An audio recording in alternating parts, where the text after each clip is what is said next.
हम माया के प्रवाह में बहकर नानात्व में फंस गए।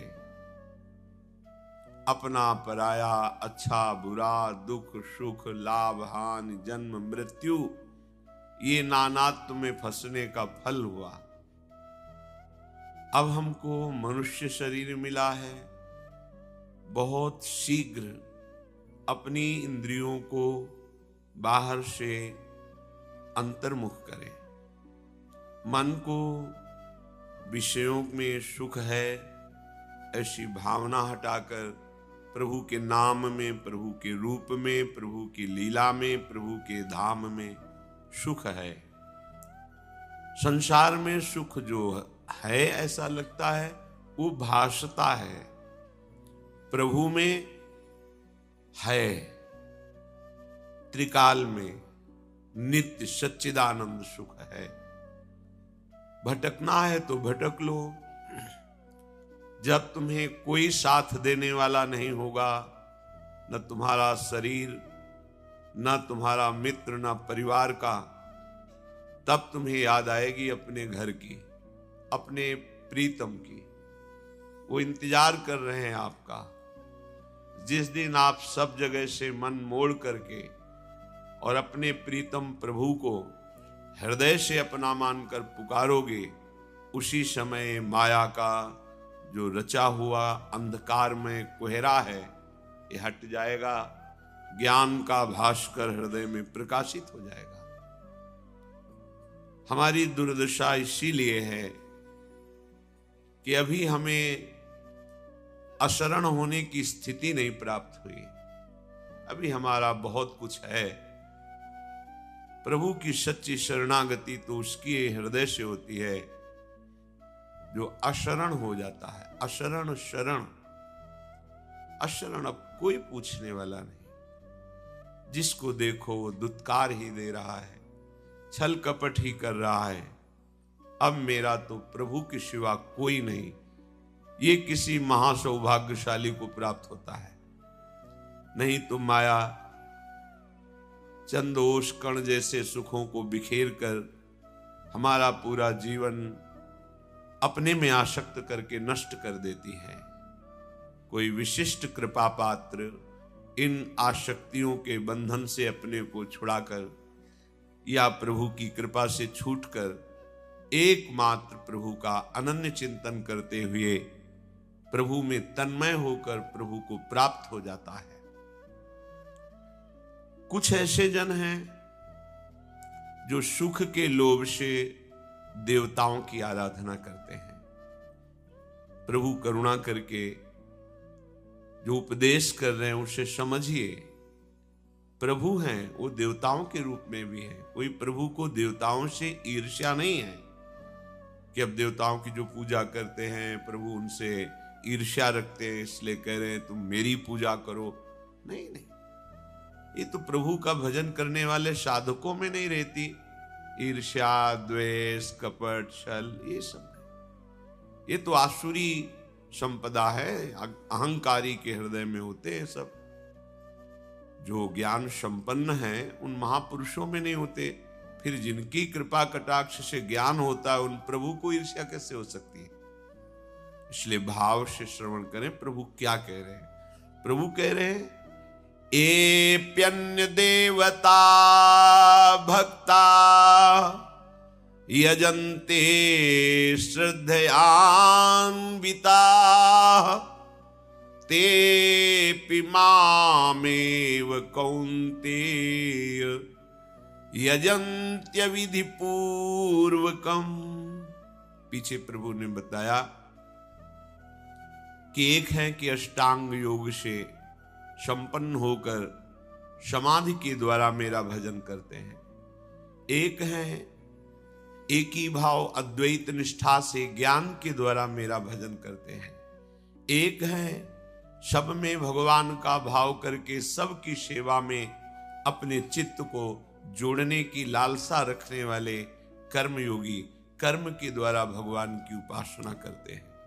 पर सबसे प्रिय जो भगवान को है वो भक्त जन है जो अन्य चिंतन त्याग कर एकमात्र प्रभु का भरोसा प्रभु का बल, प्रभु की ही आश, बस निरंतर भजन, इनकी समानता में कोई नहीं है। प्रभु बोले हैं कि हे उद्धव, तुम्हारे जैसे मेरे अनन्य भक्त मुझको जैसा प्रिय हैं, वैसा भगवान शंकर, भगवान बलराम जी, लक्ष्मी जी, और यहां तक कि मेरा शरीर भी मुझे उतना प्रिय नहीं है जितना अनन्य भक्त प्रिय है।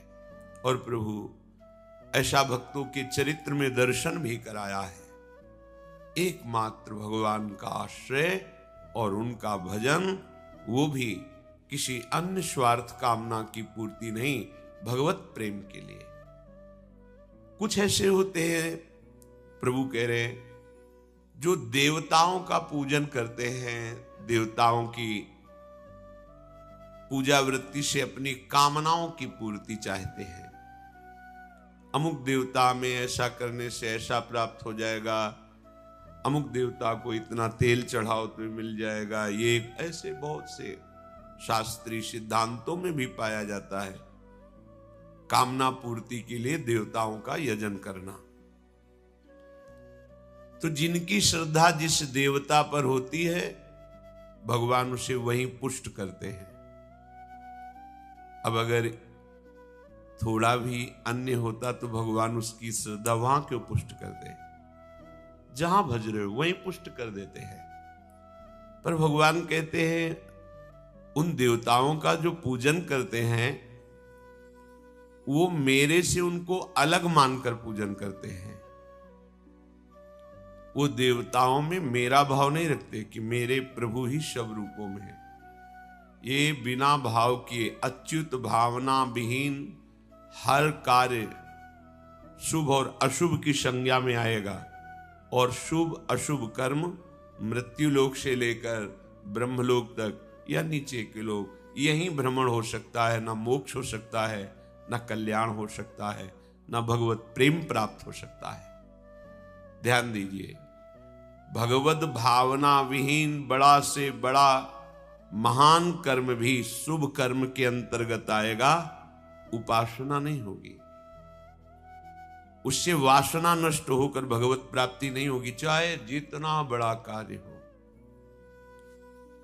जब तक हमारे हृदय में भगवत भावना नहीं है, और भगवत भावना हो, किसी की भी सेवा, सोचो, पाहन का टुकड़ा दे दिया पत्थर का और कहा ये तुम्हारे भगवान हैं, भगवत भाव कर लिया तो उसमें ललित त्रिभंगी श्याम सुंदर का अनुभव होगा।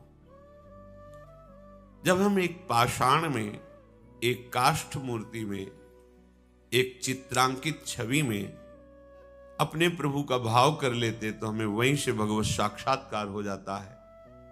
तो फिर देवता तो भगवान के स्वरूप है ही, पर उसे भगवत साक्षात क्यों नहीं होता? क्योंकि वो भगवत भाव नहीं रखता। मेरे प्रभु श्री हरि ही इन सब रूपों में है, ऐसा भाव नहीं है। वो नियमों के अनुसार जो कर्म बनता है उसका वो केवल फल देते हैं देवता। अगर नियम में त्रुटि हो गई तो फिर फल की प्राप्ति नहीं होगी, उसमें विघ्न पड़ जाएगा। इसीलिए देवताओं की आराधना करने पर भी सफलता कम नजर आती है। अगर नियम पूरा हो गया तो जो फल मिलेगा वो नाशवान होगा। अविनाशी फल की प्राप्ति देवताजन नहीं करा सकते। हाँ, यदि भगवत भावना हो जाए तो हम कह रहे किसी भी जीव से भगवत प्राप्ति हो जाएगी, किसी भी जीव से। भगवत अच्युत भावना विहीन, जैसे माता पिता मेरे भगवान ही हैं, ऐसा मानकर आप सेवा करो, आपको भगवत प्राप्ति हो जाएगी। बस जैसे अष्टयाम हम लाडली लाल की सेवा करते हैं, आठों पहर आप अपने माता पिता की सेवा में कैसे सुख पहुंचाऊं, कैसे इनको हम सुखी करूं, अंदर से भावना रखते हुए ये मेरे भगवान हैं साक्षात, निश्चित भगवत प्राप्ति हो जाएगी। किसी भी जीव की सेवा भगवत भाव से, और भगवत भाव विहीन बड़े से बड़ा पवित्र कर्म दान पुण्य तीर्थाटन, जो वो शुभ कर्म होगा, वो भगवत प्राप्ति नहीं करा पाएगा। इसीलिए भगवान उसे कहते हैं अविधि पूर्वकम। करते तो हैं पर विधान नहीं जानते हैं, अविधि पूर्वकम।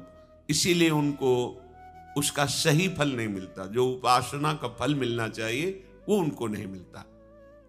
तेपि मामेव कौन्तेय यजन्त्यविधि पूर्वकम। देवताओं का जो पूजन करते हैं वास्तव में मैं ही सब जगह विराजमान हूं, पर वो ऐसा नहीं मानते, मेरा भाव उनमें नहीं करते। अच्युत भावना विहीन, गोविंद भावना विहीन हर कार्य शुभ कर्म है, वो भगवत प्राप्ति नहीं करा सकता। ये बहुत सावधानी की बात है। किसी से बात करने के पहले उस पर अपने राधा वल्लभ लाल की भावना करो। अगर वो व्यवहारिक बात भी होगी तो भजन हो जाएगा। देखो, युक्ति से मुक्ति होती है। संत महापुरुषों के वचन हम इसलिए सुनते हैं कि उन्होंने युक्तियों के द्वारा माया की वृत्तियों को परास्त करके भगवदाकार वृत्ति की है। वो युक्तियां हमें कोई व्यक्ति आया हमसे बात कर रहा है, हम पहले भावना की और हैं, और आचार्य का आदेश भी है, सर्वानुवस्तुतया निरीक्ष परम स्वाराध्य बुद्धिर्मम, मेरे आराध्य देव ही आए हैं अंदर से भावना। व्यवहार में त्रुटि कर लो तो चलेगा।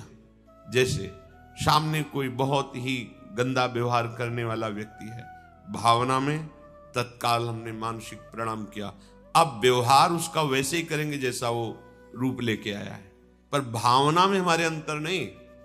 बोले ऐसा कैसे हो सकता है कि सामने मुझसे भगवत भाव भी करें और कटु व्यवहार भी करें? ये अभी अज्ञान की धरा में, इसलिए अरे वहां तो भगवत भाव करना है। भीष्म जी तो महाभागवत हैं और सामने श्याम घन विराजमान उनके ऊपर बाण चला रहे हैं। अगर आज्ञा हो जाए तो उनसे जैसी उनकी आज्ञा हो जाए। देखो, जय विजय निजी पार्षद हैं, आज्ञा हो गई कि हमारे बल का दर्शन करना चाहती लक्ष्मी जी, तो हमारे समान तो तुम हमारे ही पार्षद हो, चलो हमसे वैर की लीला करो।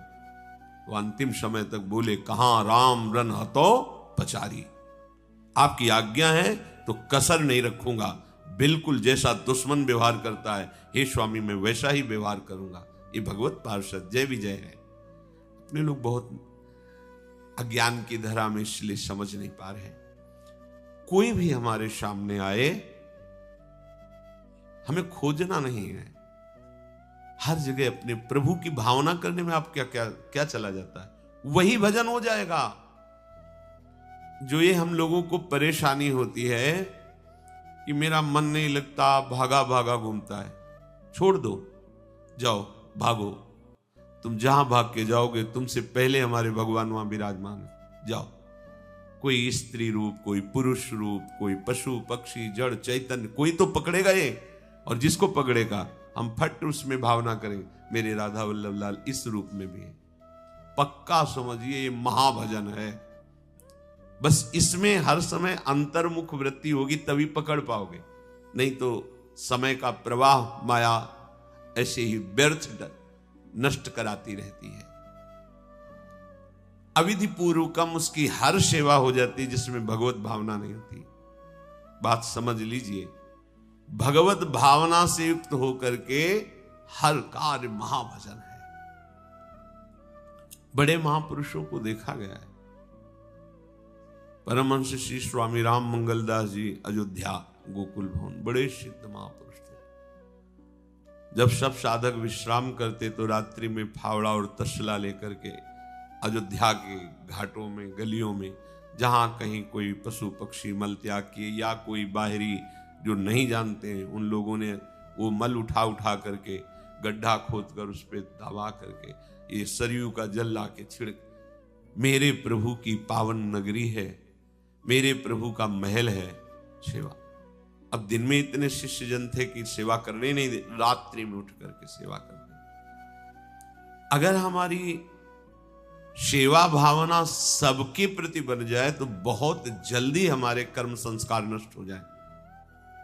हमें खोजना नहीं किसी को, जो सामने वस्तु व्यक्ति आ जाए मन में या दृष्टि में सामने, हमें उसमें भगवत भावना करना है। अच्छी से अच्छी आपने पूजा की, सेवा की, और आप भगवत भाव से युक्त नहीं है तो अविधि पूर्वक हो गई। पूरा विधान किया, सही विधान किया, पर भगवत भावना नहीं तो अविधि पूर्वक हो गई। भगवान कहते हो अविधि पूर्वक हो गई। ज्यादा तुम्हें मंत्रों का भी ज्ञान नहीं, कोई शास्त्र का ज्ञान नहीं, पर भाव में भरकर मेरे गोपाल जी, मेरे लाल जी, मेरे प्रभु, मेरे प्रीतम, सब विधि पूरी हो गई। सब विधि, क्योंकि आप भगवत भाव से युक्त हैं। यह समझना थोड़ा कठिन है। भाव देश को समझना भावुक पुरुषों के द्वारा ही आ सकता है, नहीं तो प्रायः शास्त्रीय सिद्धांत नियम इन पे ज्यादा महत्व बुद्धि रहती है।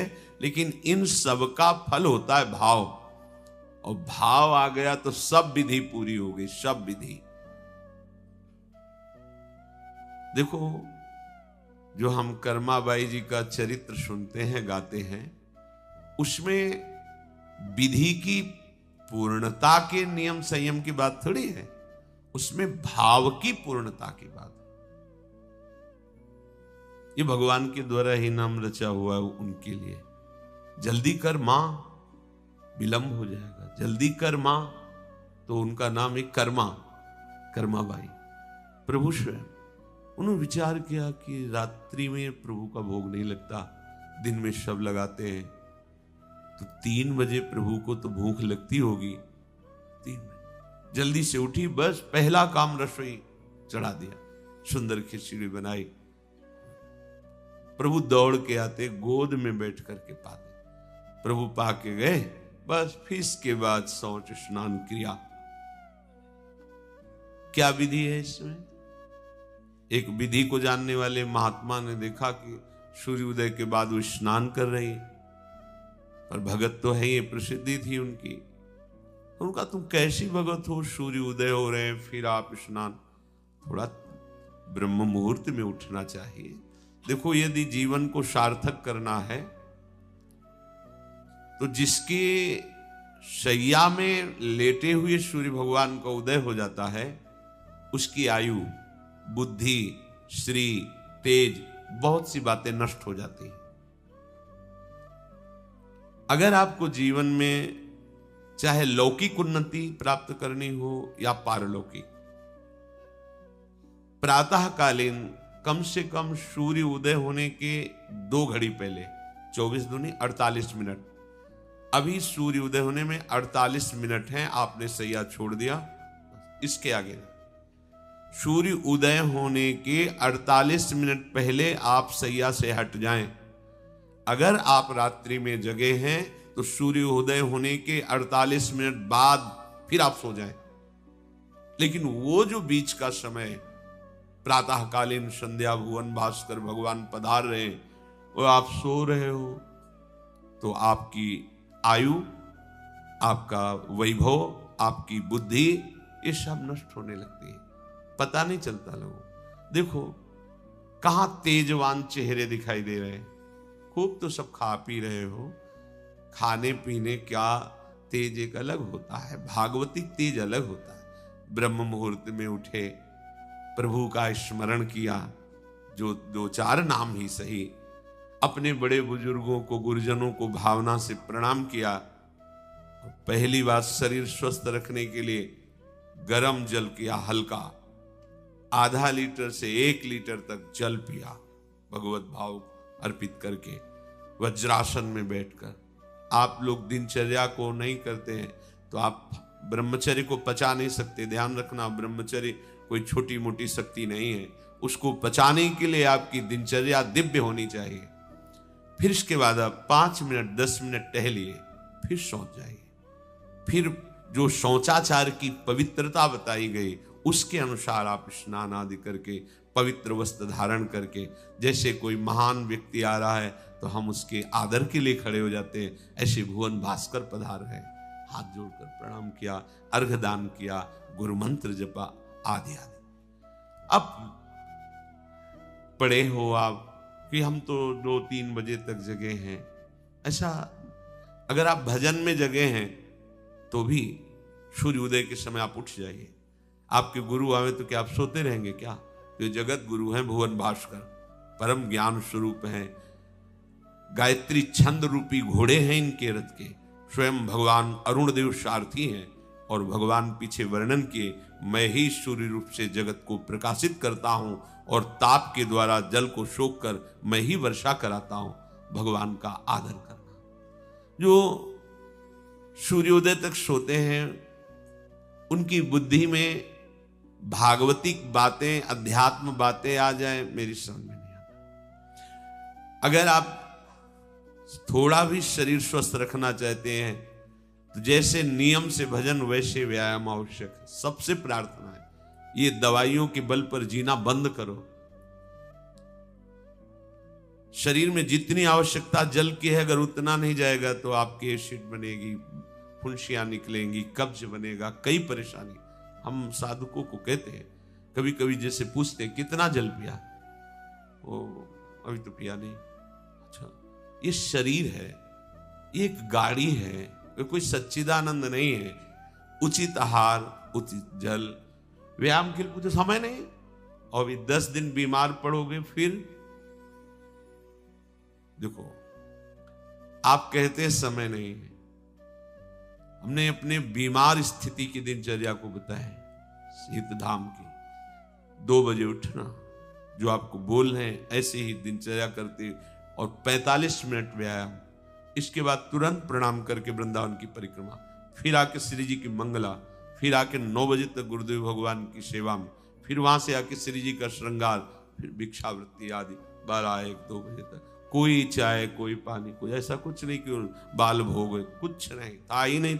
जिंदगी में 100 ग्राम दूध नहीं खरीदा कि भाई हमारा दूध बन, कभी नहीं ऐसा। पर कभी ऐसा महसूस नहीं हुआ कि मैं बहुत कमजोर हूं। ब्रह्मचर्य को बचाने के लिए बहुत शरीर को क्रियाशील होने की आवश्यकता है, या तो प्राणायामों के द्वारा, आसनों के द्वारा।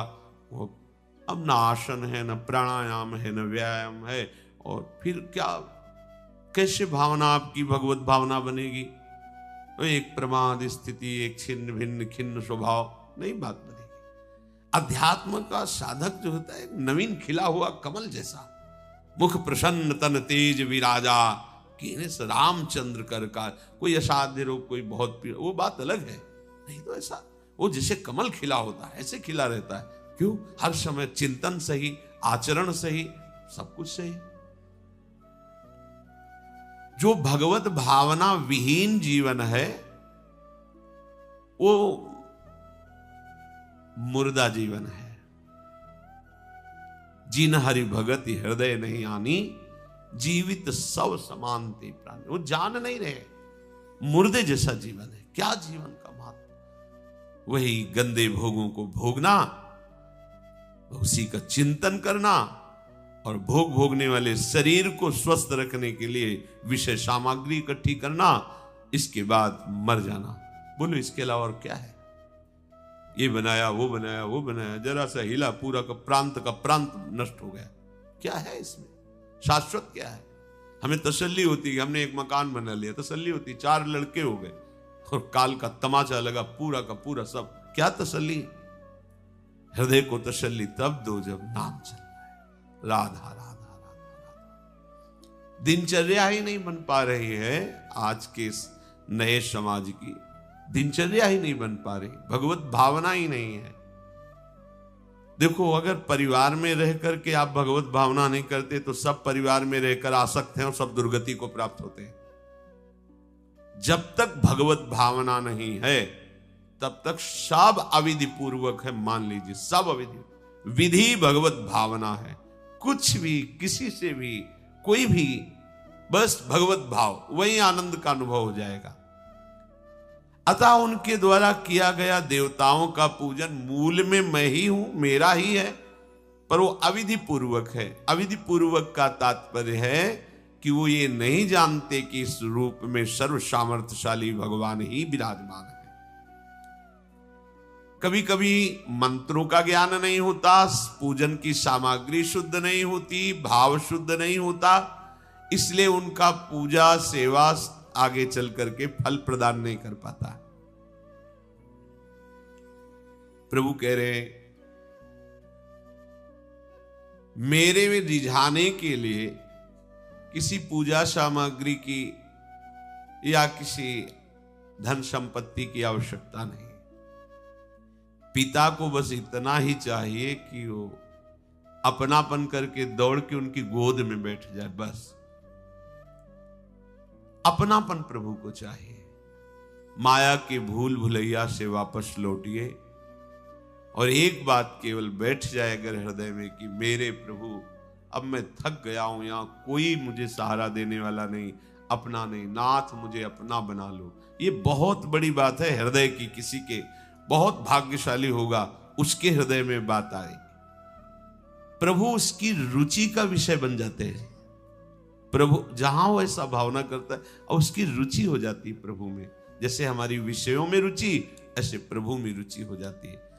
अब वो जो भी करता सब पूजा हो जाती है। ये राह से जल्दी सबको समझ में नहीं आता।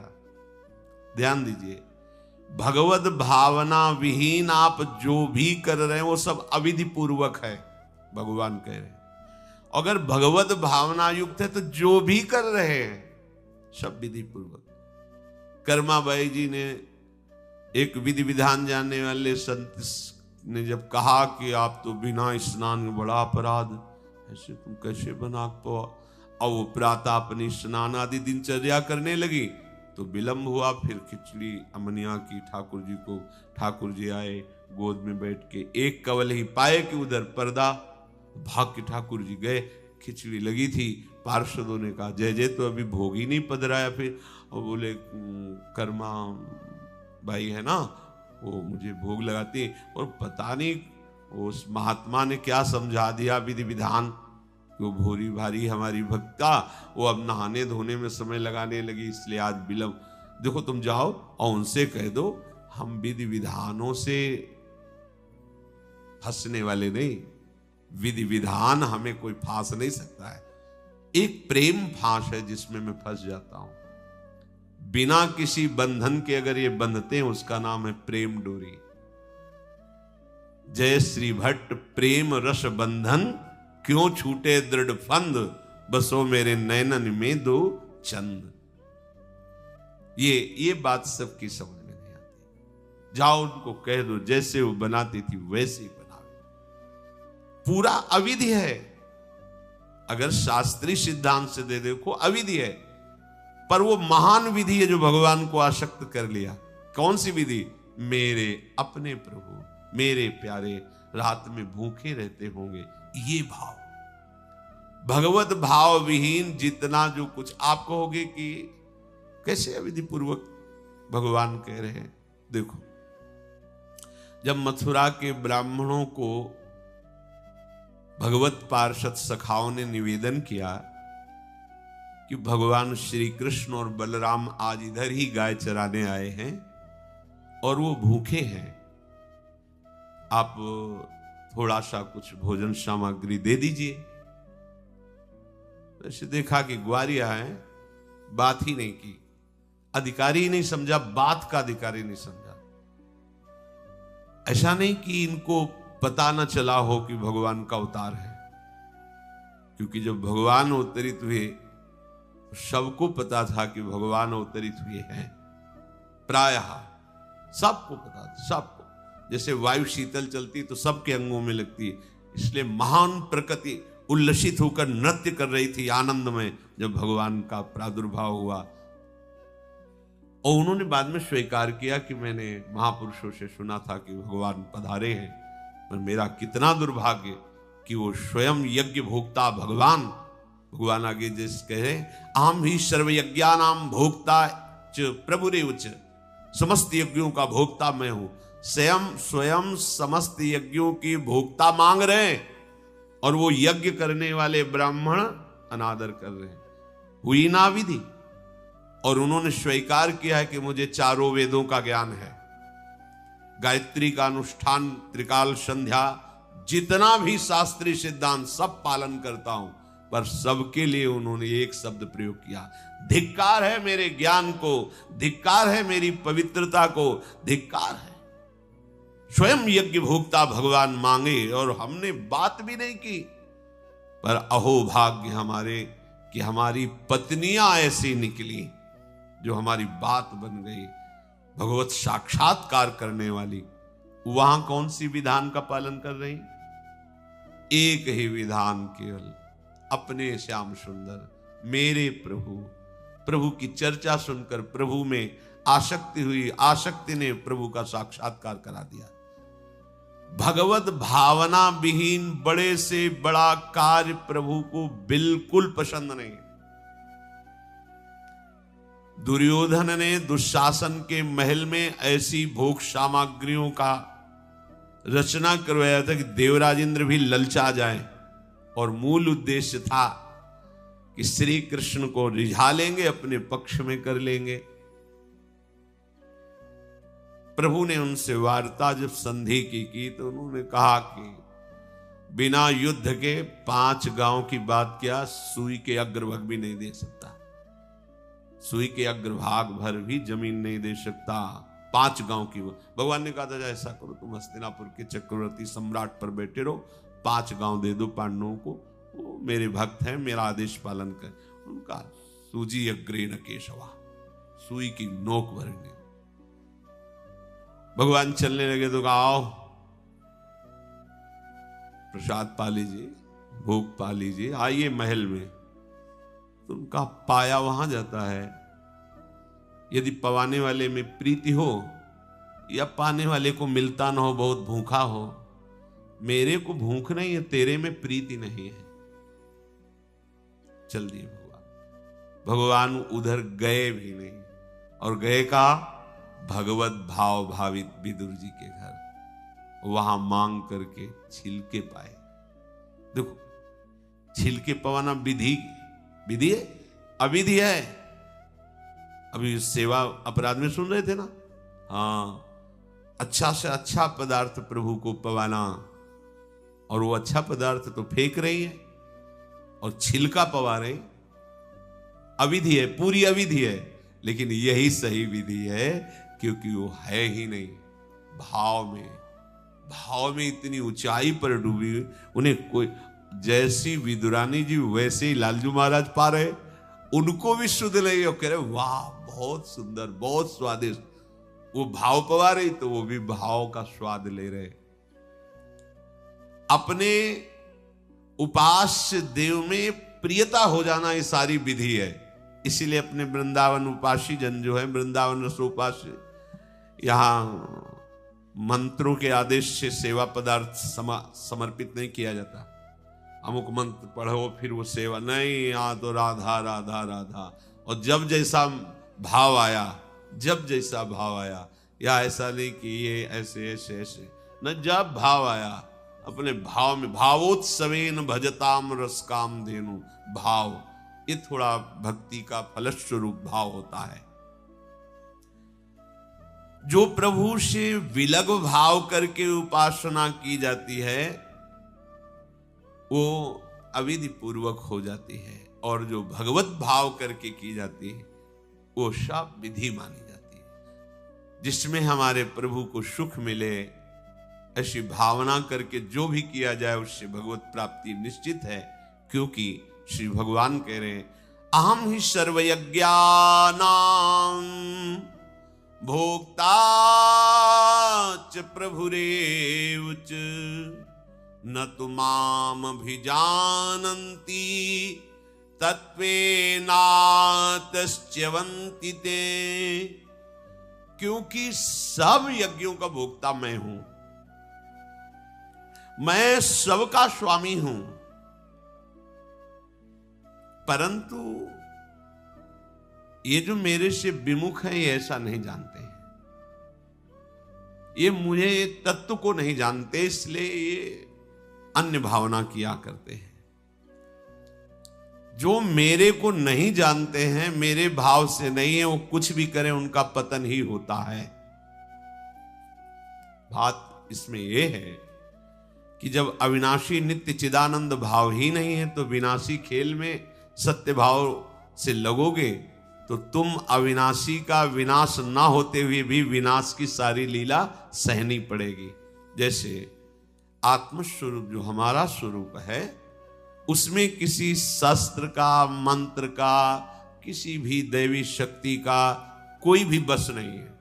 जो हमारा आत्मस्वरूप है कि मंत्रवेत्ता कोई भस्म कर दे, किसी दिव्यास्त्र का संधान करके हमारी आत्मा को छेद भेद दे, अक्लेद्य है, अशोष्य है, अदाय है, फिर भी हम जलन का अनुभव करते हैं अंतर और बाहर से भी। क्यों? वहां तो बता रहे हैं कि अदाय है, कोई भी ताप आत्मा को स्पर्श नहीं कर सकता। फिर ये जलन क्यों होती है? लगता तो हमें ही कि मैं अंदर से जल रहा हूं या बाहर से शरीर में अग्नि आदि छू जाए तो ताप लगेगा, क्योंकि हम अपने अविनाशी भाव में नहीं हैं। ध्यान दीजिए, अविनाशी होते हुए भी अविनाशी भाव में ना होने के कारण मुझ अविनाशी तत्व को विनाश की पूरी लीला सहनी पड़ती है, पूरे कष्ट सहने पड़ते हैं। नहीं सहने पड़ते? देखो आप, जन्म मरण मेरा थोड़ी होता है। मेरा स्वरूप नयनम छिन्नन्ति शस्त्राणि नयनम दहाति पावकः न चैनम क्लेदयन्त्यापो न शोषयति मारुता, पर हो रहा है। हम जल में डूब के मर सकते हैं, हम वायु के प्रवाह में, हम नाना प्रकार के दुखों के प्रवाह में। क्या हुआ? बोले चूंकि तुम अपने अविनाशी स्वरूप भाव से विलग हो। समझ गए? वही बात यहां श्री भगवान कह रहे हैं कि यदि तुम ये भाव नहीं समझ पा रहे कि सबका भोक्ता मैं ही हूं, सब यज्ञ जितने भी साधन सबका फल प्रभु ही है, मैं सबका स्वामी हूं। जो मेरे को तत्व से नहीं जानते हैं, मेरे पर भाव नहीं करते, उनका पतन ही होता है। कारण ये अविनाशी भाव ना होने के कारण, विनाशी में सत्यत्व भाव होने के कारण परिणामता कुछ हाथ नहीं लगेगा, केवल नाश ही नाश।